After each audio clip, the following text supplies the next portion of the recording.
What could be more idyllic than the sight of dairy cows in a lush meadow?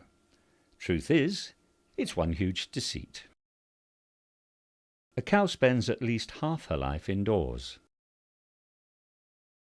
And this is what it's all about: milk.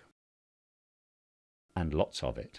Through selective breeding, a cow now produces at least 38 pints a day. Like a human mother, a cow cannot give milk unless she first gives birth.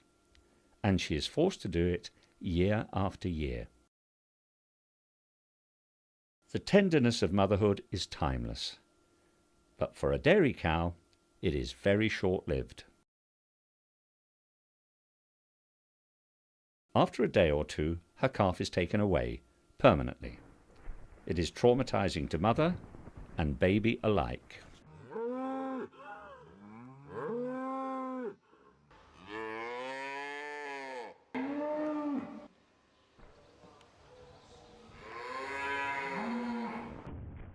Life is very short for thousands of male calves.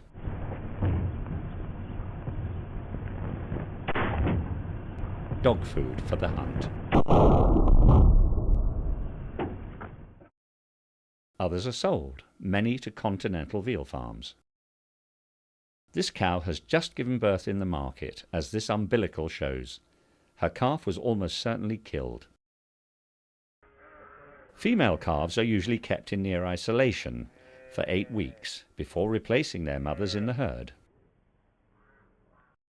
Huge udders, constant milking and pregnancy exert a terrible toll on dairy cows. At any one time, a third of the national herd is afflicted with mastitis, laminitis, and other forms of lameness. Cows are inseminated shortly after giving birth and spend 7 months of their 9-month pregnancy nurturing a fetus and producing milk, both at the same time. This is the result: emaciation because they simply can't eat enough. 40% of beef comes from dairy cows inseminated with beef bull semen. These larger calves can cause nerve damage, resulting in a cow doing what's called the splits. The solution is to fit these hobbles. Deadly calcium deficiency is another problem. Ironic when milk is pushed for its calcium content.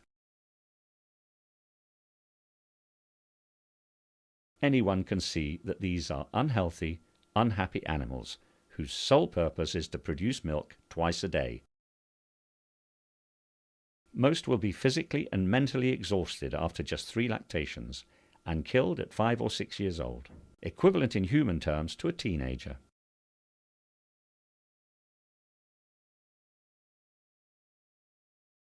Their meat ends up in processed products such as baby food. How sad for these sad, intelligent baby machines. Most cows spend the 6 winter months like this, often too big for their stalls and with concrete floors that produce pressure sores. Increasingly, they spend their entire lives like this in so-called zero grazing units.